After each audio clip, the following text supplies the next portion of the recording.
welcome to the Total Soccer Show Weekend Review. We'll start today with a statement that will give Spurs fans dread for the time being. North London is red. Eze made it look easy and helped the Gunners reach new heights. He'll surely be glad he signed for the red team and not the Lily Whites. Arsenal went 6 points ahead because the Abu Dhabi franchise went to St James's Park and were beaten by the Magpies. And we'll have to talk about Liverpool, who look pretty shot. A crisis is truly unfolding under Arne Slot.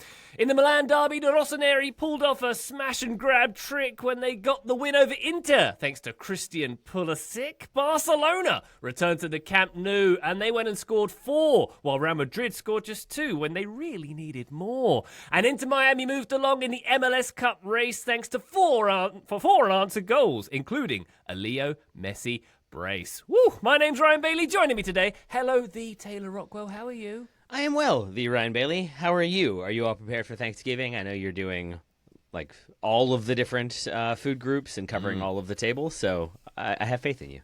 Thank you very much, Taylor. Yes, we are very well prepared. Arriving today at Bailey Manor, a Popeyes turkey.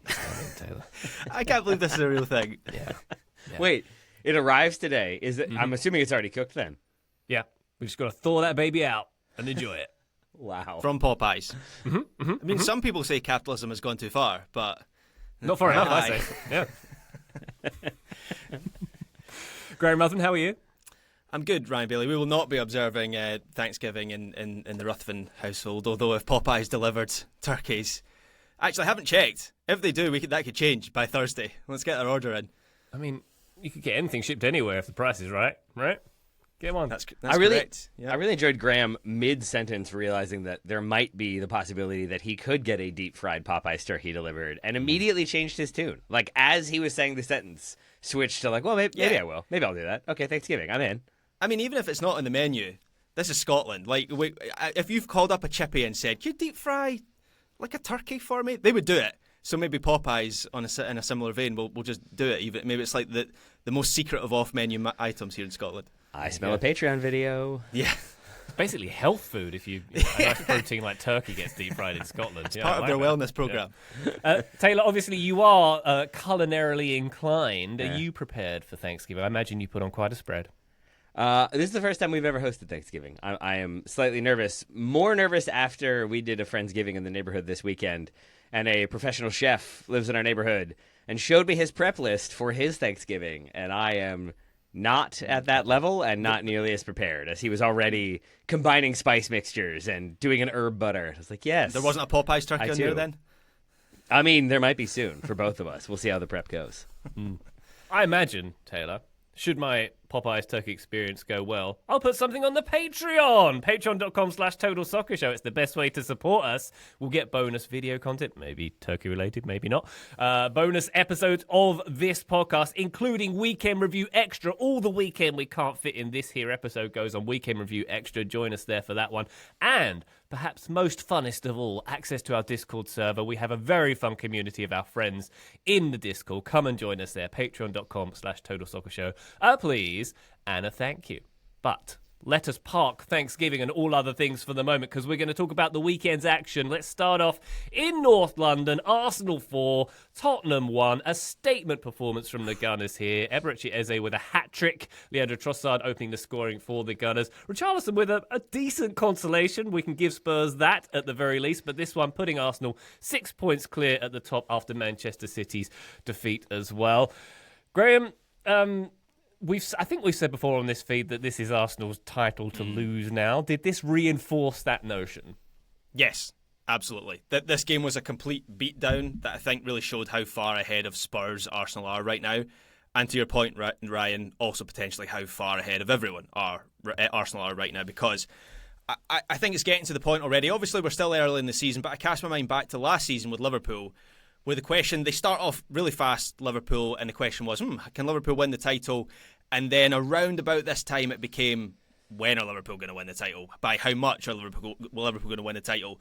And on a same weekend where, spoiler alert, Manchester City lost away to Newcastle, and Liverpool lost again. I mean, they're well out of the picture right now. It really does seem like this is Arsenal's to lose. And I would say the only thing that can stop them are Injuries, obviously that's been a factor for them in the past. They've already had injuries this season. Martin Odegaard is out injured at the moment. Gabriel misses this game. I foolishly thought when I was doing my preview of the match that might be a big thing for Arsenal in this match. It wasn't at all. It basically was. You could not tell that he was missing. I thought Nketiah was very solid in this game, and that was partly down to how little Spurs offered. But nonetheless, Arsenal just look like a complete team right now, and I think one of the players that really communicates that really hits that home is Eberechi Eze, which the fact he scores a hat-trick, more than a goal, 3 goals in this game, man, what a terrible experience for Spurs fans this game was, to have gone through that in the summer and then have him produce. Can you explain? Yeah, so for anyone who doesn't know, Eberechi Eze came, by all accounts, very close to joining Spurs in the summer. Just at the point that it seemed like Spurs were going to get that deal done, Arsenal, who had spoken to Eze earlier in the window, there was already an outline of a deal there, but they swooped in at the last minute. Eze is a boyhood Arsenal fan. He was on the books at Arsenal, and so they make a big deal of this homecoming, which was already rubbing it in for Spurs, the fact they always wanted to go there over Spurs, and it only took a phone call. And so for him to put in a performance like this, where he is a player who... My concern with Arsenal was I could see their defensive basis, I could see the strength of their structure as a team, but they'd become a little bit predictable in the attack. And I think back to that opening game when away to Manchester United, where I was pretty critical of Arsenal, and Eze is just such an antidote to that, where he gives them a different dimension. He's so good on the dribble. He's so good at shooting from the edge of the box. And for me as an observer, a neutral observer, he's just made them like so much more fun to watch, Arsenal. And I think looking at this performance in this game, they're ready. They're ready to win the Premier League.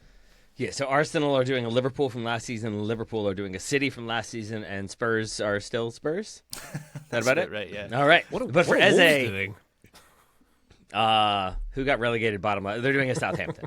It's an interesting cover act. Yeah, I thought Eze was incredible. Obviously, hat-trick will do that. The second goal, or his second goal, Arsenal's third goal, is my favorite, because he hits it and seems to know as soon as he hits it, it's in the back of the net. You can see him already wheeling away to celebrate. And it must feel good to be able to strike a ball that well and have that processing speed to recognize as soon as you strike it, oh, that's in the back of the net. No one's stopping it. And true enough, nobody was. Certainly not Vicario, who I did think had an okay game, all things considered.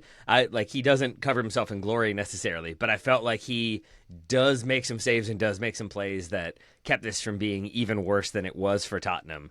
But certainly with the Eze backstory combined with just how overwhelmed they looked at times. And they have injuries of their own, don't get me wrong, but this had to have been a pretty demoralizing day for Spurs supporters. Yeah, Graham, you mentioned Odegaard earlier. Does he automatically get back into this team No. at this point? No, not at all. I mean, Martin Odegaard in the second half of last season, when he returned from injury, because he had another injury last year, I thought was pretty underwhelming. And so Eze comes into this team at a point. When Eze signed, that's kind of initially where I thought he would go into the Arsenal team, was as a number 10, but then I've always had this thing with Arsenal of the left wing is where they can most easily upgrade, and so I came round to the idea of that's where Eze would be would play the most minutes, but you just want him involved in every possible possession play, right, because of the way he gets in between the lines. I think Odegaard, there's a potential to have Odegaard and Eze in the same midfield unit. That probably requires maybe Zubimendi to drop out of the lineup, but that just really hits home how many different options that Arsenal have now. Like Noni Madueke coming off the bench in this game as well, and Gyökeres not being involved at the moment. I repeat my point. Like, this team is ready to win a title. Graham, couldn't you just drop Trossard? Not that you should, but couldn't they drop him, move Eze out wide, and then put Odegaard in? Doesn't that? Yeah, absolutely. You could. I mean, that would change the balance of your attack a little bit. Where I think of Trossard as someone as good as he was in this game, and he has been. When he signed that new contract earlier this season, I know a lot of Arsenal fans were a little bit miffed by that because it felt like the right time to maybe move him on. But he's been good this season. There's a real difference between how they play, where Trossard, I think, has the fewest touches of any outfield player that starts this game. He's an arriver inside the box. He's a finisher. He's not someone that you sort of play through, whereas Eze is like a playmaker and a finisher as well, as he showed in this game. But he's an everything, all-round attacking and creative threat. So you could move him out to the left wing and have Calafiori sort of overlap, because in this team at the moment, Calafiori is coming centrally, and so I guess that would maybe change the balance a little bit. But I think that just highlights how Arsenal can adapt, and they can have different players in different positions depending on the task at hand. I mean, exemplified by Marino in this game, because you don't have Jokic due to injury. Mikel Marino theoretically starts up top, but is very much a false nine or dropping into midfield and linking up play, and has the lifted assist for the opening goal, the Trossard goal. And I thought he was exceptional, and it shows how versatile, how much of like a Spanish Swiss Army knife this Arsenal team is. I don't think they have any Swiss players. Spanish Army They've got some. There you go, Spanish Army knife. Those exist, right? I'm sure. Spanish Army, that's a thing. But Marino, I felt like in this game showed the variety and versatility he can bring to that position, and it's just a completely different look than what you would have with Jokic in there. So not that it's better, not that it's worse, just that they have that different look, and they seem to be able to execute it seamlessly is a fascinating perspective on Arsenal and how they can just kind of hurt you in a lot of different ways with a lot of different people. Yeah, and Taylor, they certainly gave a hurting to Tottenham in this game. Yeah. What are we making of Tottenham at the moment, and Frank's ongoing tenure? How long is it going to last at this point? Because it's not going terribly well. Well, Graham's audible exhale, I think, tells you a little bit about how we're feeling. I mean, we should note they have a lengthy injury list of their own. They're missing key defenders, key midfielders, key attackers. So Ange said all this last year, Taylor. We've heard this. Oh, before. mate. You're right. Never mind. I should just do the big Ange excuses list. I mean, I think that is part of it. I think it's Thomas Frank, coming in, having to make this team work, a team that finished just outside the relegation places, just to reset. And so, to some extent, I think this is like a painful part of the learning process and the learning curve. Certainly not the result that they would have hoped for, Spurs supporters or Thomas Frank. But as I talked about in the Weekender preview, he doesn't have a very good run against Arsenal. Spurs don't have a very good record against Arsenal of late. This always felt like it was going to be, as I said, like Arsenal continuing on and proving that even with injuries and even in a rivalry game, they can kind of just continue to steamroll opposition. And for Spurs, this was an opportunity to right the ship and prove that they have kind of figured some things out. And they didn't really do either one of those things. I'm also not sure they come out of this one having more answers to questions, because I think Mickey van de Ven had one of the worst performances I've seen from him, and he's such a reliable player for them. But I think he deflects two different shots that lead to goals, but also loses his marker on a number of occasions. Just kind of felt flummoxed by everything Arsenal were throwing at them, and I think that goes for a number of different players, including the villain of my heart now, Rodrigo Bentancur, whom I will never root for again after he maliciously tried to hurt a U.S. player, and that's it. Well, he was very bad in this game, so you'll be pleased about that, Karma. Taylor. As Spurs were, as a whole, it was just so lifeless from Spurs, right? I think that was the most striking thing. And it's not just, if this was a performance in isolation where they created so little like this, you would say, well, Arsenal just like suffocated the life out of them, as they have done to numerous teams this season. But this followed a trend. This is now consistent for Spurs over the last couple of months. So I think the plan in this game was to try and frustrate Arsenal in the back five, which was a 3-4-3 on paper.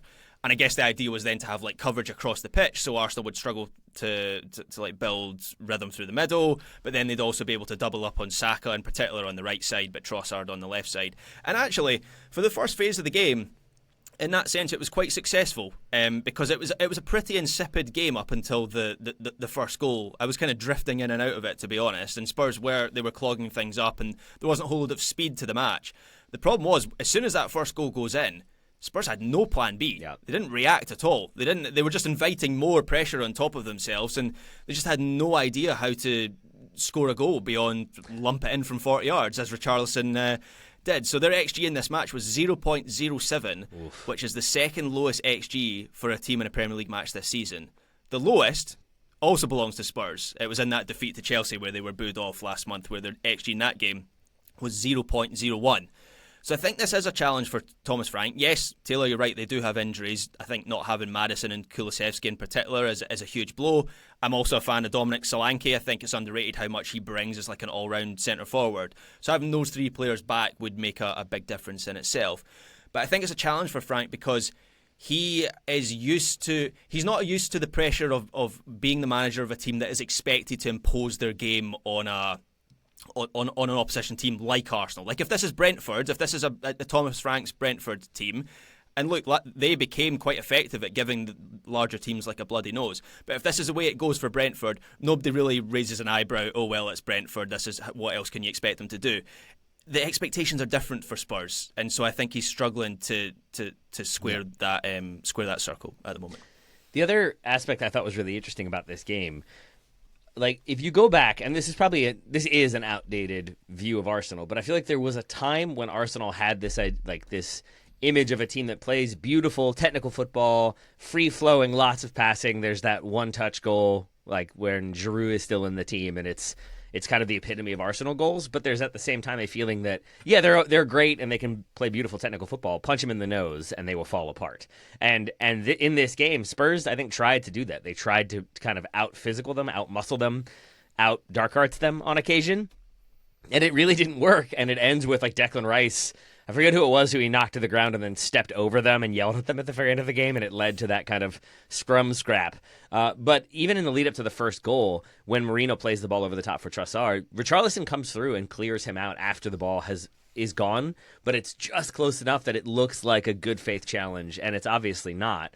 And he takes out Merino, but instead of that leading to anything or sort of intimidating Arsenal, by the time Merino's back up, ball's in the back of the net, and you can see him sort of turn and give Richarlison just a little like in-your-face celebration. And that felt representative of this game writ large, that Spurs tried a lot of different stuff, including a bit of physicality, and none of it really seemed to stick to Arsenal, who were too busy scoring a bunch of goals. And too busy being top of the league, 6 points clear. As noted, they have 9 wins, 2 more than any other team in the Premier League at this point. Tottenham down in 9th place on 18 points after 12 games. Let's take a quick break. When we come back, we're going to figure out what went wrong for Liverpool this weekend. We've got the Milan Derby and much, much more. Join us then. Total Soccer Show, welcome back to the weekend review. Liverpool 0, Nottingham Forest 3. Is this the 1980s or something? What's going on here? Dijsball defeating the reigning champions. Another hard watch for Liverpool here. I mean, Graham, it could have been like even more. Like Jesus had that goal ruled out for dubiously for handball early on. It could have been a lot worse for Liverpool at home. 6 losses now for them. Their 8th defeat in 11 games. Yikes, what is happening? They're a mess. They've got very little up front. The signings aren't doing much here. They're quite weak in the back. They're this week all over. What's happening? Yeah, yikes. Yikes is the word, because Liverpool are in freefall right now. And it is all very confusing, because in this game, they had Alisson Becker back. Alexander Isak is fit as well after an injury. Liverpool have had some injuries this season, but those have cleared up. So this is their team. And on paper, it's an incredible team, you would say, but the reality is they're a bit of a shambles, as you say, Ryan. And it's sort of difficult to explain, because everyone's now making the comparison to Man City last season, where they just like fell off a cliff. But it was clearer last season with Man City they'd just gotten old. Like, they couldn't physically hang. They needed a rebuild. Well, Liverpool, their age isn't a factor. In fact, they've actually come through the rebuild in the summer. I want to mention Diogo Jota and his passing again. And Andy Robertson gave a really revealing interview actually after Scotland qualified for the World Cup last week on the impact of that trauma. And so I don't want to forget that. I think it's important that we continue to mention it. And that really could be a factor, because those players will still be grieving. But in terms of the performances, Liverpool are just a mile off it at the moment. And when you look at the lack of intensity in their performance, just how their defensive line is all over the place. Like, Virgil van Dijk looks all over the place at the moment. The guy who was never dribbled past for, 3 or 4 seasons in the Premier League, just seems like a bit of a soft touch at the moment. And Liverpool as a whole are a bit of a soft touch. And I think the most confusing thing is I don't know how much of their issues are tactical, because broadly in this game it's sort of the same framework as it was last season when they strolled to the Premier League title. And I think when Florian Wirtz has come into the midfield, that has changed the dynamic of that midfield unit. He doesn't start this game. So as I see it, it's the fundamentals that are lacking. Things like intensity and execution, and even intangible stuff. I try to stay away from things like this, but mentality, they just seem so fragile this season, where actually they start this game relatively well, but when things go wrong, they go drastically wrong for Liverpool this season. And I think the discussion, just looking across the media this morning, I think some of it is starting to turn against Arne Slot for the first time, where yes, he has credit in the bank. I'm not saying for a moment that I expect Arne Slot to even lose his job before the end of the year, but at what point, if this continues, does that start to become a discussion that Liverpool... We've seen it before, like Claudio Ranieri was sacked the season after Leicester won the title. We've seen it with like Ancelotti, so it does happen. And it does feel like that discussion, that debate is turning a little bit, because Slot just has no answers for what's going wrong here. Does it actually feel that way, though? Because FSG has never struck me as a team that makes rash decisions and emotional decisions. They seem almost mathematically precise and calculating like machines in their decision making. So it doesn't seem like they would actually consider getting rid of him. At the same time, to your point, it's happened before where managers who had success one season, the next season are out the door when things don't seem like they are tenable anymore. And it has happened with FSG. I take your point, Taylor. I agree with that broad impression of FSG. But a few months after Brendan Rodgers almost guided them to the title, they had a similar drop-off and he was gone by November, right? So counterpoint, it's Brendan Rodgers. That's true, yeah, and he deserved it. Just because he's a terrible person. Not my favourite Brendan Rodgers. Clearly. I don't think he's a lot of people's favourite based on... There was that expose after he sacked Liverpool where it's his own favourite. The parking attendant had anecdotes about how rude he was. Like everybody seemed to be waiting to tell their Brendan Rodgers story. Anyway, sorry, Graham. To jump in on your point about Slot, he's the only real part they can change at this point. It's not like the infrastructure needs changing. It's not like Man United where there are problems upstairs. The perception of Liverpool is that everything is in its right place, and he is the only component he's the easiest fix, right? Slot, that is. Yes, if you are saying that there is an easy fix. And I don't know if there is, because it seems like there are lots of little things that aren't working and aren't clicking and things that just aren't as efficient and effective as they were last season, to Graham's point. I think of it like anytime I've done a household project or repair where I don't quite know what I'm doing and I'm not entirely sure what the exact problem is, but I'm going to fix it, garbage disposal comes to mind. And replacing it, swapping out fuses, trying this, trying that. There's a moment where it just feels like no matter what I do, this thing isn't going to work. And that hopelessness that creeps in is just so defeating. It's almost debilitating because it's just like, oh, I thought I had it right. Oh, I thought I had this little thing right. Oh, I thought this adjustment would do it. None of it seems to be working. I don't have any answers. And that is what it feels like with Liverpool. They make little adjustments. They change the starting 11. They change the approach. They adjust this positioning. And yet a fluke goal can happen or a strange moment can happen or a set piece concession can happen. And that hopelessness, I think, can creep in. And that's what I see more than anything with this team. There isn't one issue. It's not one player who isn't working. It's not one signing that was a mistake. It just seems like the confidence isn't there. The belief isn't there. And so the fight and the willingness to keep scrapping isn't as there as it's been in the past. Yeah, I think that's fair, Taylor. I also think, Ryan... It was the power switch, by the way, on the garbage disposal. Got there eventually. Yeah, that'll get you. Good. Yep. That'll get you. I do think, Ryan, you make a good point, though, where Liverpool, you look through their squad... And like with City, make this comparison again, it was okay, they need a Rodri deputy, or they need to rebuild their front line, or they need a Kyle Walker replacement. Liverpool, it's like, okay, the defence isn't looking so good. We need two new fullbacks.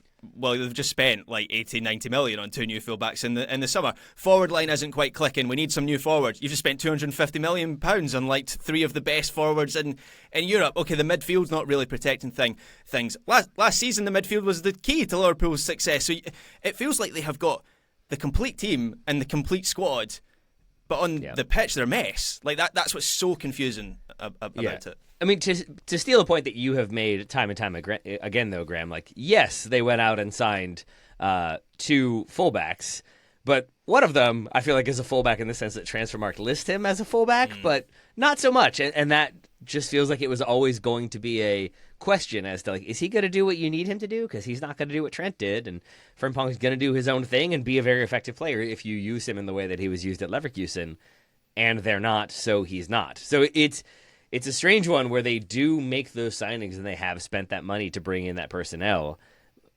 but it does leave you wondering if that was the personnel that should have been brought in.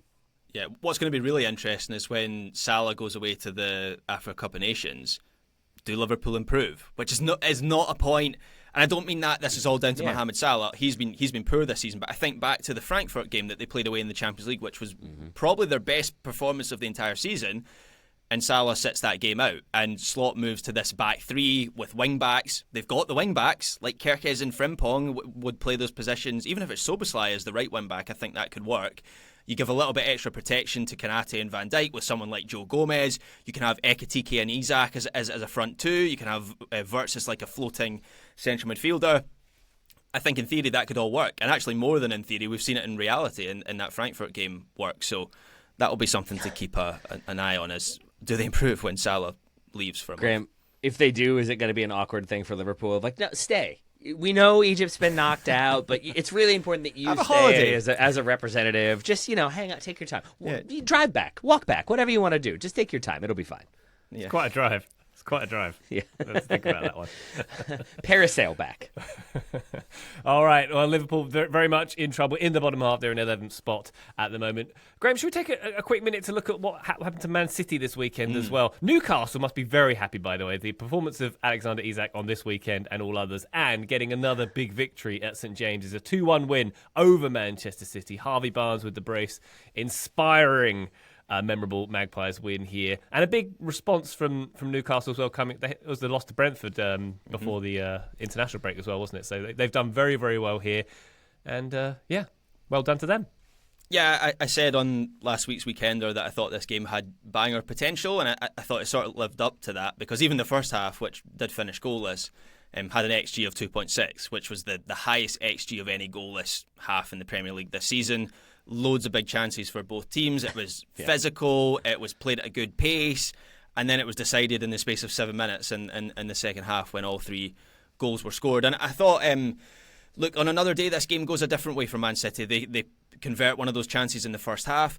I thought it was baffling that they weren't given a penalty in this game for that foul by Fabian Schär on Phil Foden. Yeah. I have no idea how in the VAR age that wasn't given. I'm also still unclear how the second goal for Newcastle wasn't offside, because Bruno Guimaraes definitely is offside when that ball comes in, and he is actively involved in the play. He heads it off the bar, so maybe you're arguing it resets after that, but he's still actively involved and keeps it alive. So there was 2 questionable decisions for me. Yeah, I've got to be honest, Taylor. The offside one was when I was looking at that goal was secondary to Donnarumma was arguing that he was fouled, and he just was never fouled. And so you're going to concede more goals like that with Donnarumma. That's the one that when we've talked about goalkeepers and Donnarumma maybe being one of the best in the world, that is his big weakness. He's not very good with his feet, and he's very vulnerable from set pieces. So we'll see more of that from him in the Premier League. But I hadn't really clocked the offside. Maybe I'll need to have a look at that again. But I thought Newcastle broadly, I mean, their out-of-possession approach was really, really effective, because we had seen City in recent matches have a lot of joy creating overloads through the middle. But Newcastle had these triggers. They highlighted this on Match of the Day, and I kind of spotted it during the game as well. They had these triggers to force City wide. They would then push their wide attackers and midfielders into those areas. So they're pinching City into those wide areas, which then forces a loose ball into the middle, and they were pushing Lewis Hall and Tino Livramento into those central areas to then pick up second balls. And it was a bit of a gamble, because if City find a way to play through that, then all of a sudden Newcastle are exposed at the back because those full-backs are in central areas. But it did a really good job of... I've spoken about this before with Newcastle playing at St James's Park.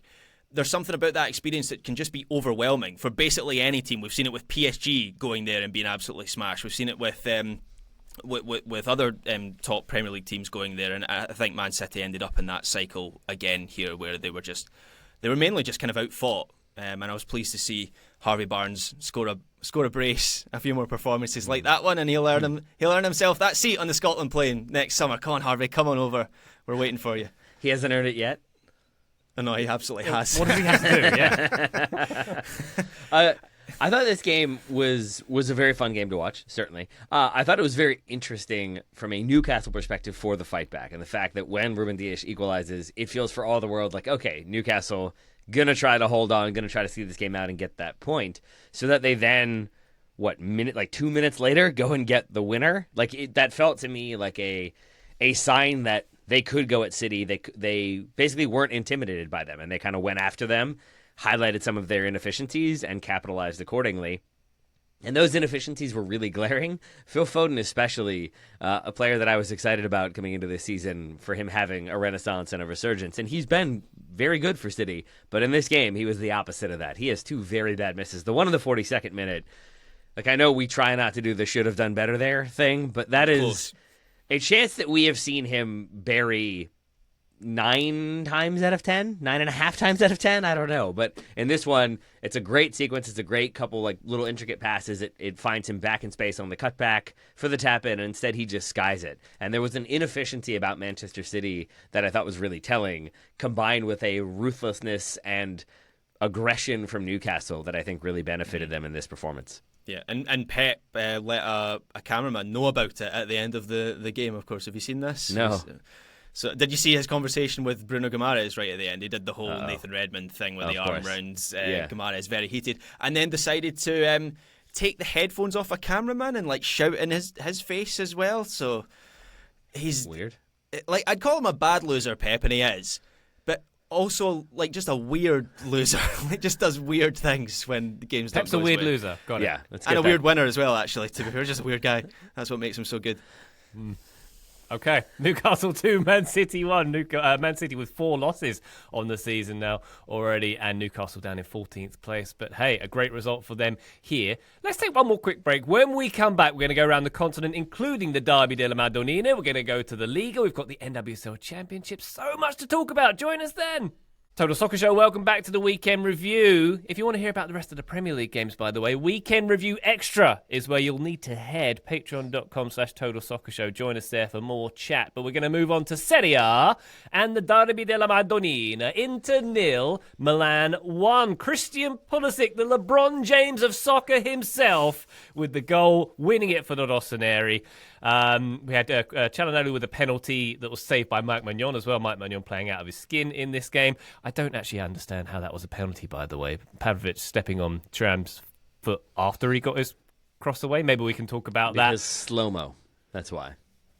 that. But why is he punished for when the ball's already been released? I So, don't know. I mean, the rules change every, I believe, 12 hours. So I'm never like fully sure that I'm up to date. But I think the one that I always went with was the idea that if you foul a player such that they can no longer be materially involved in the play anymore, that's when it's going to be a penalty. So when the player takes the heavy touch, but then the goalkeeper clears them out, even if that touch was going out of bounds, but the goalkeeper clears them out, they can't really make a play on it anymore. They can't make an attempt to keep the ball in bounds. And so that's the only thing I can figure.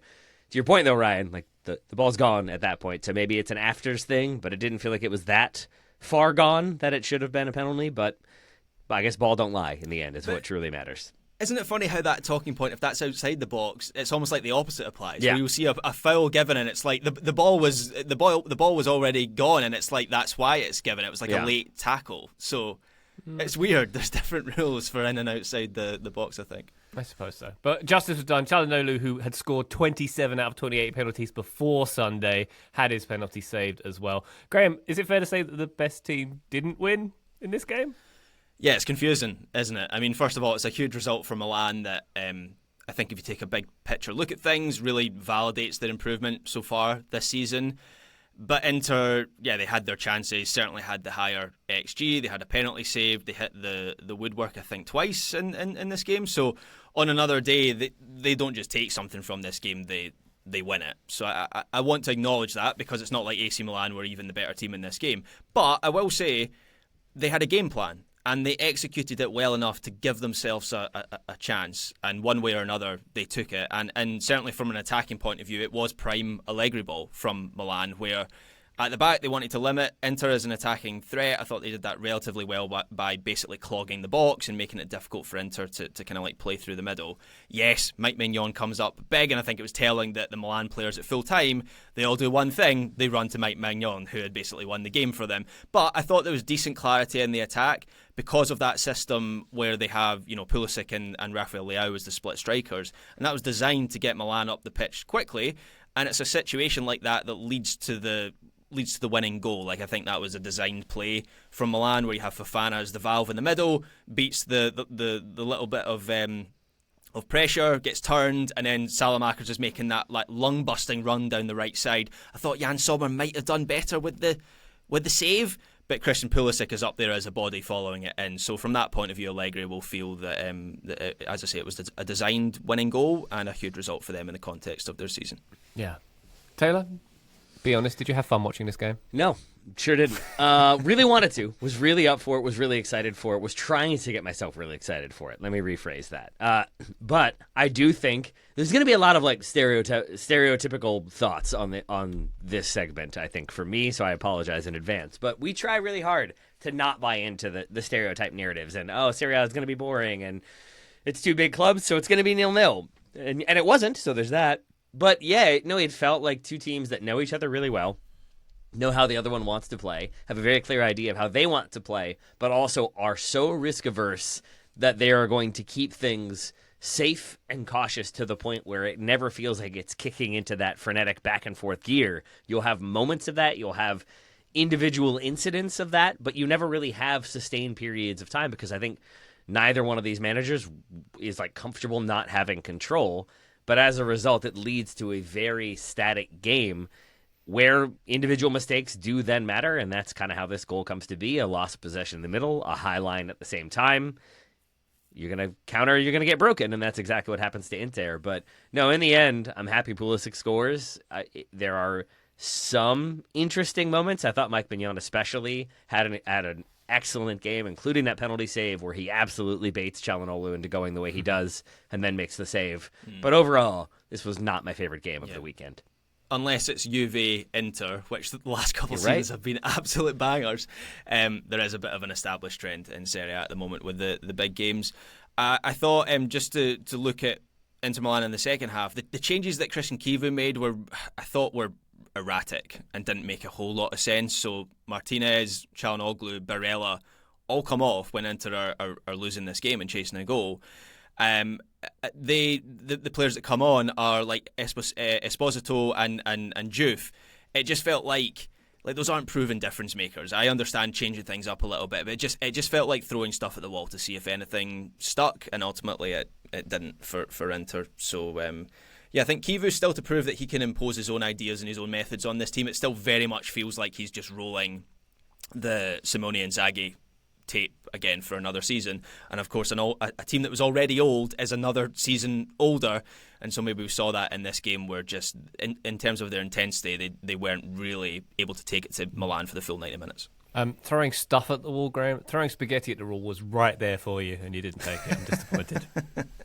I think I got in trouble for that when I was younger, so Christian Pulisic with 5 goals in 8 appearances this season so far. Glad to see him back from injury and doing very well indeed. Graham? Yeah, just very quickly on Pulisic's numbers, he is now joint with Lautaro Martinez for the most goal contributions in Serie A over the last 3 seasons, 48, which is quite something considering Lautaro Martinez is an out-and-out centre-forward and one of the best centre-forwards in Europe, so I don't think we can understate. And also Pulisic's had time out with injury, like prolonged periods out with injury, so he is just absolutely the main man for this Milan team, as he proved by scoring the winner in this game. Yes, indeed. Good work, Christian. AC Milan are second in Serie A. Roma are top by 2 points after a 3-1 win at Cremonese. Jamie Vardy's Cremonese, the very same. Evan Ferguson coming off the bench and ending a 13-month goal drought at club level. Evan Ferguson's last club goal was for Brighton against Wolves in October 2024. He back. Great. Yikes. Cool. Yeah, I mean, and if he does start scoring goals regularly, meaning more regularly than once every 30 months. That is something that moves the needle for Roma, because as much as I've been impressed with them and they're very much in the Scudetto mix this season, just have questions over whether they've got enough firepower to get over the line. So if Ferguson starts scoring, that's huge. And I believe they've got Napoli in Serie A this weekend, obviously the defending champions. So that's an opportunity for them to really lay down a marker in that title race. Yep, indeed. Juventus went to Fiorentina expecting to get a result against the bottom team in Serie A, but it was a 1-1 draw in the end. Kostic's opener for Juve was a banger, though. Listen, check that one out if you haven't seen it. But Fiorentina getting a much-needed point. They are second from bottom now after that match. And Napoli with a 3-1 win over Juventus. David Neres with a brace in a pretty comfortable victory for the Neapolitans in that one as well. Graham, what say we go to Spain, specifically Catalonia, where Barcelona returns to the Camp Nou, the new Camp Nou. They're back after 909 days away from the stadium, which looks 50% built from what I can see at this point. They haven't done like the roof or the top or anything, but they've got people. Had about 40,000, I think, they had in there for this one. A 4-0 win over Athletic Club. Ferran Torres with 2 goals. Lewandowski with the first goal back in the new stadium for Barca.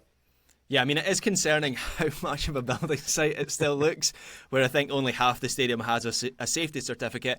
And I believe there's 2 tiers that still haven't been built, and they've not been there for 2 years. So it's not really moving at a pace, the reconstruction of the Camp Nou. What I will say, though, is just watching this game on TV, it felt like a Barcelona game again. Like, you know how you can just tell the muscle memory of that's a Barcelona game. I think like Manchester United with Old Trafford, I just always tell when it's a game at Old Trafford, and so it was nice. It was nice to have that comfort back of knowing you were watching a Barcelona game. And Barcelona had all these sort of events. They had fireworks after full time, and they had a choir singing the Barcelona anthem when the teams walked out onto the pitch. So they made a nice event of it, as did Barcelona as a team, because this was a really strong performance by them. They were pretty dominant from start to finish. Probably the most complete performance I've seen from them in a while. And Lewandowski is back, and he scores the first goal. Ferran Torres again showing that he can do a really good job of leading the line for Barcelona. He was moved into the middle in the second half, also scores. And then Joan Garcia is back for Barcelona, which is big. They're not having to rely on the chain-smoking 40-year-old who retired a couple seasons ago in between the posts. So he didn't have much to do in this game, Joan Garcia, but he started really well this season. The big one for Barca to have back is Rafinha, who came off the bench in this game. I just think he's so important to setting the tone for Barcelona from the front. They just have much more intensity higher up the pitch when he's involved. And Barcelona in this game, they created so many opportunities. They did such a good job of threading passes through the Athletic Club defence and really slicing them open. So this performance really bodes well for Barcelona back at their spiritual home, and a lot of their key players are back in the team as well. Yeah. Did you see whose name they were chanting early on in the game? I did indeed. As well. Yeah, Leo Messi's name ringing out at the new Camp Nou. He's busy. He was in Cincinnati this weekend. Yeah, but other things to do. Sorry about that. Have you seen the videos of him walking through Barcelona? So you know that he was at the new Camp Nou, and he didn't tell Barcelona that he was going to show up. He just turned up, which is why the picture is so... There's no lights on or anything other than just, like, I guess, low-level lighting. And then there's, like, videos of Barcelona fans just milling around Barcelona in the evening, filming TikToks or whatever, and then coincidentally catching the real Lionel Messi like walking behind them. So yeah, he thought he would just check out the construction work that he paid for with all those shirts that he sold over 15 seasons. That's right, yeah. Little surprise trip, go to see the massive dog, have a walk down Las Ramblas to the Hard Rock Cafe to try his own burger. I imagine that's what he That's it. That's the agenda. That weekend. What a time to be alive. Hide a Real Madrid jersey in the foundations out of spite? No? Probably not? All right. No. Probably not him. Someone else.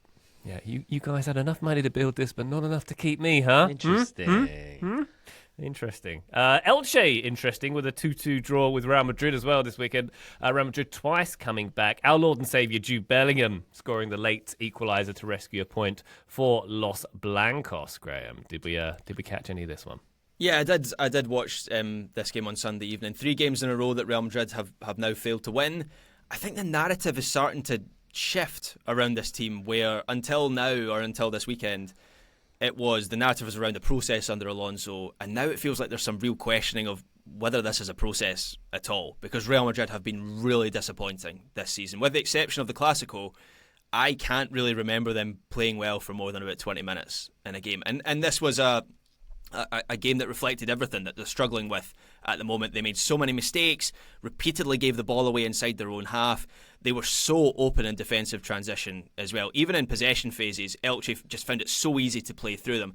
And I should mention that Elche are an entertaining team. They have real attacking quality. They've been good to watch this season. So it's not overly surprising that this game was like that. But Real Madrid's balance is just... It's just off. Like they don't, and it's a lot of the same stuff that Ancelotti was struggling with last season. They don't have the right kind of pressing structure at the top of the field. It's too easy for teams to play through the centre of the pitch, and then defensively as well, just not very well organised. It feels like Alonso, if anything, I think they've gone backwards since the Club World Cup and the start of the season, where you could at least see some of the things that Alonso was trying to do with this team when he was trying Arda Güler in sort of like a central role as the number 10, and he was trying Gonzalo Garcia, remember him, at the Club World Cup as like an out-and-out penalty box presence, and having Mbappe moving around him. All that stuff has stopped, and now it's just like Vinicius and Bellingham and Mbappe and all the big names, and there's not really like an overarching vision of what this team should be. So yeah, I think they've been really disappointed. I expected much more.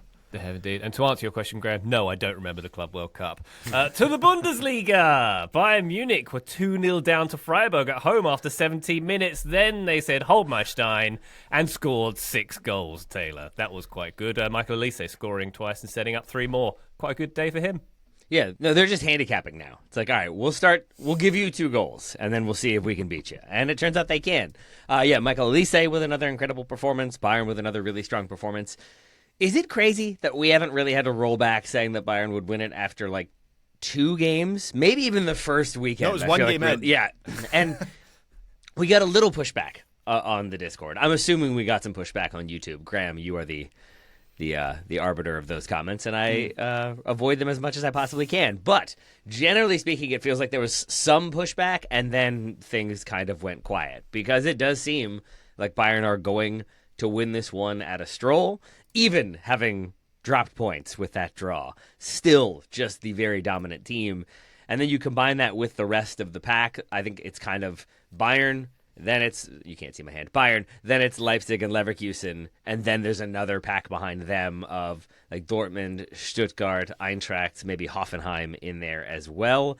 But it still feels like all of those like chasing 6 clubs are building towards, can we challenge next season? What do we need to add in the summer or in January to then be able to catch Bayern next year, really put in a title challenge? It does not feel like anyone is going to kind of find the consistency of form to be able to catch Bayern. And that's not anything new. We know Bayern have won the Bundesliga at a stroll, won it in March at times. It still feels like kind of a problem to me. I don't know why specifically now, other than that. I think I've always been the one on this show most like excited to watch Bundesliga and talk about Bundesliga for myriad reasons, including that I think Graham can only get it on YouTube, like at very specific times. But I realize now that I think I understand why more and more people gravitate towards La Liga, or maybe even Serie A, maybe even other leagues outside, because the Bundesliga feels very much more than ever like a one-horse race with other teams that are sort of doing interesting things and trying to keep up, but ultimately trying to keep up with an eye towards what comes next. And it makes me wonder if people start to see the Bundesliga like the French league at a certain point, where there's one team that's likely going to win it, and if they don't, it's going to be a series of mistakes that lead to them not winning it, not necessarily a bunch of other clubs getting really good really quickly. Is that not already the case? I think and that's also, what I'm asking, honestly. Marseille are much closer to PSG than anyone in the Bundesliga is as well. I mean, but that's my question, is like, I think I've always seen the Bundesliga as the most competitive, most like kind of wide open, interesting league. Obviously, the heavy American presence historically has factored into that too. And I think for whatever reason this weekend, I just started to wonder, like, do people see it like the French league? Like, are there people out there who are just like, why? Bayern's going to win it, PSG's going to win it, let's move on. Ryan seems to be in that camp pretty soundly. I'm in that camp. You're thinking of the Champo, with the American presence, with the competitiveness. The Champo's the new Bundesliga. Okay, there we go. Yeah. That's not my favorite thing, but all right. I'll take that. Yay, the second division. That's where we go. There we go, yeah. Well, Bayern Munich, they are at Arsenal on Wednesday in the Champions League, so that will be an interesting one. Some Crystal Palace influence of Elise and Eze on either side of that one. Very interesting indeed, as was Dortmund's 3-3 draw with Stuttgart. Dennis Undath with a hat-trick for Stuttgart, including a last-gasp equaliser. Very exciting stuff, Taylor. And we had a Malik Tillman goal this weekend, did we not? We did. He's back. He's scoring goals. It was a good weekend for Americans. A lot of Americans back playing. We had Malik Tillman back scoring a goal. Tim Weah scores a goal as well. Ricardo Pepi is, I think, still employed by PSV. But other Americans along the way also having strong weekends. I think Haji Wright was out for Coventry. Aiden Morris playing for Middlesbrough. Christian Pulisic scoring. I'm kind of jumping all over the place. But yeah, a good weekend overall. It was excited to see Malik Tillman back and playing well for a Leverkusen team who have been playing very well since sacking, I guess, negative charisma is what Erik ten Hag is at this point. We know that now. And so their form has reflected the positive bounce. Indeed. A 3-0 win for Leverkusen at Wolfsburg there. We had lots of important games on these shores as well. We have our MLS show, of course, on Tuesday. But, Taylor, we had Messi going off at Cincinnati. We had an epic match in Vancouver. Lots of good stuff in the MLS playoffs this weekend. NYCFC made Charlotte supporters feel better, I'm assuming. Is that how it works? I didn't mention that game by design. No. Yeah.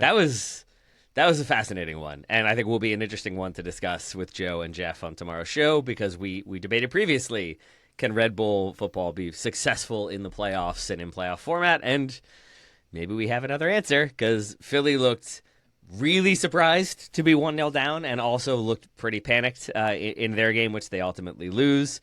LAFC with their loss, that was surprising to me as well, but another strong performance from a Vancouver team that are playing just fine, and then a dominant performance from Inter Miami. I had questions. One of them was answered by Luis Suarez not starting this game, and I do think that plays a part in how they looked so comfortable. Yeah. That and Cincinnati having no real answer for Lionel Messi and other talented players for Inter Miami. Yeah, I watched a couple of these games. I watched the Vancouver LAFC game, which was an absolute banger. That happened through the middle of the night for me, but I was up watching the Las Vegas Grand Prix, so I was double screening. That was an incredible game, double screaming, yeah. And because Lando Norris was disqualified. Anyway, F1 chat. We'll keep that for the Patreon, or we won't talk about it at all. But Inter Miami, no Suarez seems to be the key for them. It's just funny how quickly that discussion moved from sort of pie in the sky, harebrained, galaxy-brained idea to, oh no, wait, this is an actual real thing, and maybe they should have been doing this all season long, because they looked so good last night against a very good Cincinnati team that were just fundamentally outplayed in that game. More on that, of course, on Tuesday's show. We have to give our congratulations to the Pittsburgh Riverhounds, who are the USL Championship champions of 2025 after a 0-0 draw in regular time. They got a 5-3 win over Tulsa. The Hounds have won it all, scoring a single goal across all 4 playoff games in regular time. Italian football officials just nodding and applauding. Yeah, exactly. Yeah. Was it Arrigo Sacchi who had that line, like, a 0-0 draw is the perfect result? Or a 1-0 win is a perfect result? Because, yeah. So he appreciates that playoff run, for sure. He was watching. Surely it's not been done anywhere else. They had a single 1-0 win over Rhode Island in the semis. Everyone else was a 0-0 and a penalty win for them in that run. So, well done, Riverhounding it away in Pittsburgh. What's less likely that Arrigo Sacchi has said? The word Pittsburgh or the word Riverhound? Unlikely in their own different ways. I bet he's used Riverhound as a slur of some kind over the years. I'm quite sure of it. But let's move on swiftly from that to the NWSL Championship as well. Gotham with the 1-0 win over the Washington Spirit. Rose Lavelle with the decisive goal, Taylor, for Gotham's second title win. Regular season does not matter. You have it official now. Gotham creep into the playoffs in the 8th and final spot. They knock out top-seeded Kansas City Current in the first round. They knock out number 4 seed Orlando in the second. 9 wins in 26 regular season games, but Gotham turned it on when it mattered, and they looked the stronger team individually. They pressed as a unit. They worked very hard off the ball, and I think created a lot of problems for the Washington Spirit, who then created a problem of their own, I would argue.